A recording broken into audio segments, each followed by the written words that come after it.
Баршаңызға қайырлы күн, құрметті көрермендер, каналыма қош келдіңіздер. Бүгін сіздерге бір қамырдан екі түрлі пирог жасауды көрсететін боламын. Біреуі кәдімгі классикалық сметаник пирогы болса, ал екіншісі нәзік, өте дәмді карамельный пирог.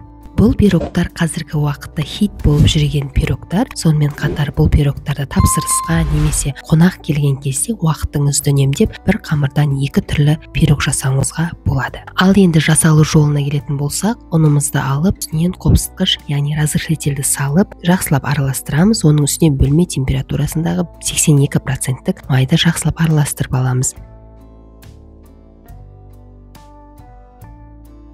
Бөлек ыдысқа жұмыртқа және қантты жақсылап ерітіп, екеуін біріктіріп, әдемі жұмсақ қамыр илейтін боламыз.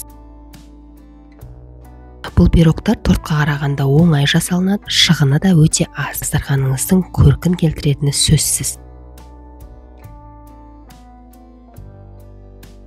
Осылай ұнымыздың басын жақсылап біріктіріп, екі бөлікке бөліп, пакетке салып, тоңазытқышқа салып қоямыз. Біз салмасын дайындап боламын дегенше, олардың тоңазытқышқа тұрғаны жақсы. Ең алдымен классикалық сметаник жасайтын боламыз. 2 жұмыртқа, үстіне қант, кукурузный крахмал және де 20-25% қаймақты саламыз. Мен осылай дүкеннің қаймағын пайдаландым. Жақсылап араластырамыз. Мінекей сметаник пирогымыздың начинкасы дайын. Ал енді екінші пирогымыз карамельный пирогтың начинкасына бізге 2 жұмыртқа, осындай бір банка вареная сгущенка, үстіне кукурузный крахмал, қаймақты салып жақсылап араластырамыз. Осы 4 ағзатты қосыңыздар, артық зат керек емес. Мінекей менде осындай масса болды. Менде осындай формалар диаметрі 24 диаметрлі қамырларымызды алып, жақсылап біркелкі қылып жайып шығамыз.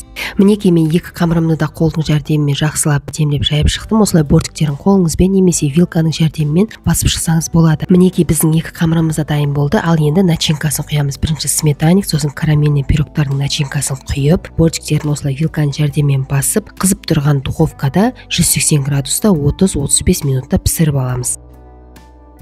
Мінекей менің пирогтарым пісіп шықты. Қалыптан суығаннан соң ажаттым. Осылай керемет болып алынды. Сметаник және восточный пирогтарымның осылай болды түрі. Қазір мен сіздерге ішкі түрін кесіп көрсететін боламын. Құрметті менің сүйікті көрермендерім, осы видеом сізге ұнап жатса, лайк басып, арнама тіркеліп алуды ұмытпаңыз. Қазақша контентті қолдап, арнамның барынша дамуына өз үлесіңізді қосыңыз. Дайын болған пирогты бірден қалыбынан шығармаңыздар, 1 сағаттай бөлме температурасында тұрып, содан кейін ғана қалыбынан шығаруды ұмытпаңыздар. Мінекей ортасын кесеміз, кескеннен кейін қазір ішкі көрінісін көретін боласыздар.